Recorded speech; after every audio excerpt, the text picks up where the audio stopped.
नमस्कार दोस्तों, उम्मीद है आपने इस वीडियो का पहला पार्ट देखा होगा। देखेंगे तो चीज़ें ज़्यादा बेटर समझ आएंगी।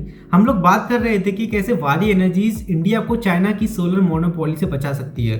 अगर हम वारी एनर्जीज के पोर्टफोलियो पर नजर डालें तो देखेंगे कि वो मार्केट में solar PV modules, inverters, batteries, rooftop solutions के साथ साथ ईपीआई सर्विसेज देती है। साफ साफ समझें तो अगर किसी को अपने घर या दुकान पर सोलर पैनल सेटअप कराना है तो वारी उसके हर चीज़ का ख्याल रखेगी। इंजीनियरिंग हो या परचेजिंग हो या इंस्टॉलेशन हो, उस आदमी को किसी और से कुछ भी लगवाने या करवाने की जरूरत नहीं होगी। वारी A to Z हर एक चीज़ का ख्याल रखेगी। अब ये समझ आ गया तो जरा वारी इंडस्ट्रीज की बिजनेस स्ट्रेटजीज को देखते हैं, जो कि वारी इंडस्ट्रीज को चाइना के अगेंस्ट एक अच्छा प्लेयर बनाती है। सबसे पहला है मैन्युफैक्चरिंग कैपेसिटी। वारी एनर्जीज ने नोटिस किया कि मैन्युफैक्चरिंग कैपेसिटी बढ़ाने से हमें दो मेन फायदे होंगे कि अगर कोई कंपनी अपनी मैन्युफैक्चरिंग कैपेसिटी बढ़ाती है तो उसकी जो कॉस्ट ऑफ प्रोड्यूसिंग होती है वो कम हो जाती है। तो हम जितने ज्यादा सोलर पैनल्स प्रोड्यूस करेंगे हम उतनी ज्यादा क्लोज पहुंचेंगे चाइनीज प्राइसेस के पास। दूसरी सुपर पावर जो कि वारी अपने लिए क्रिएट कर रही है वो है सप्लाई चेन सिक्योरिटी। अगर हम चाइना को देखें तो चाइना के प्रोडक्ट्स बहुत सस्ते हैं और बहुत टाइम से इंडियन वेंडर्स के लिए ट्रस्टेड भी हैं। तो जो इंडियन पीवी मॉड्यूल मैन्युफैक्चरर्स हैं वो अपने सारा रॉ मटेरियल चाइना से इंपोर्ट करते हैं, पर ऐसे तो जो इंडियन इकोसिस्टम है वो पूरी तरीके से चाइना पर डिपेंड हो जाएगा, जो कि इंडिया के लिए बहुत ज्यादा रिस्की होगा। और यहीं पर निकल के आती है चाइना की इविल डंपिंग स्ट्रेटजी। अब डंपिंग में क्या होता है कि एक कंट्री अपने प्रोडक्ट्स को इतने लोअर प्राइसेस पर सेल करती है कि जो दूसरे कंट्री की जो डोमेस्टिक मार्केट है वो सर्वाइव भी ना कर पाए। एग्जाम्पल के लिए देखो कि अगर एक चाइनीज कंपनी अपना सोलर मॉड्यूल $4 पर बेच रही है और वहीं एक Indian company solar panel manufacture करती है $2 पर और सेल करती है $4 पर, तो जाहिर है कि ये प्रोडक्ट मेड इन इंडिया है तो इंडियन कंपनीज इंडियन मैन्युफैक्चर से ही खरीदेंगे। पर यहाँ चाइना एकदम से उसी प्रोडक्ट को $1.5 पर बेचना शुरू कर देगा और वहीं जो इंडियन कंपनीज उसे $1.5 पर नहीं सेल कर सकती क्योंकि उनको मैन्युफैक्चरिंग ही $2 की पड़ रही है। इस वजह से ये इंडियन कंपनी के लिए बहुत ज़्यादा मुश्किल हो जाएगा और अगर $2 से कम पर सेल करेंगे तो वो इंडियन कंपनी बहुत लॉस में जाएगी और एंड में शट डाउन हो जाएगी।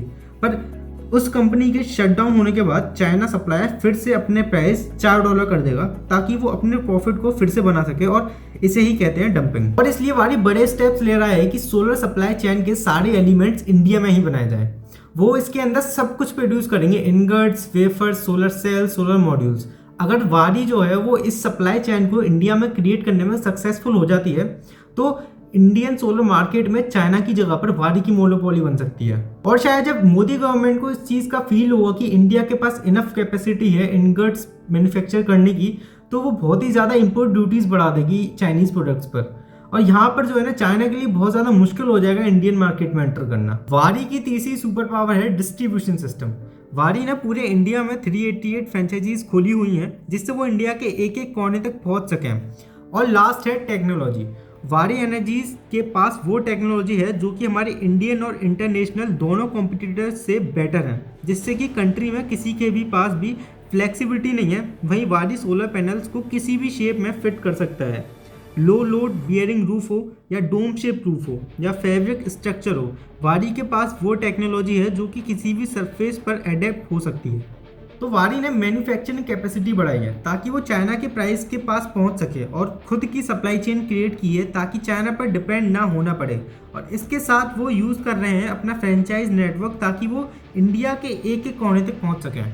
ये सब तो ठीक है, पर क्या वारी के लिए फाइनेंशियली ठीक है 388 फ्रेंचाइजीज खोलना और चाइना से डंप हुए बिना प्रॉफिट बनाना? अगर उसके लिए हम वारी की ऑर्डर बुक को देखें तो 2001 में 0 गीगावाट ऑर्डर थे और 2023 में 18.06 गीगावाट, जो कि 4308% इंक्रीज है, जिसमें से 68% एक्सपोर्ट से है, उसमें भी 96% सिर्फ यूनाइटेड स्टेट्स से।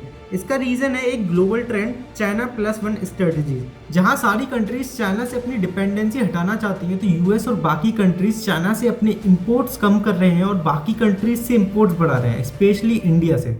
विश करते हैं कि वारी इंडस्ट्रीज ग्लोबली इस्टेब्लिश हो जाए और जो इंडिया की चाइना पर डिपेंडेंसी है वो भी खत्म हो जाए। उसके साथ साथ इंडिया की जो ऑयल डिपेंडेंसी है वो भी कम हो जाए।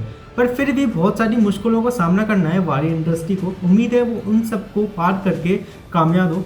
धन्यवाद।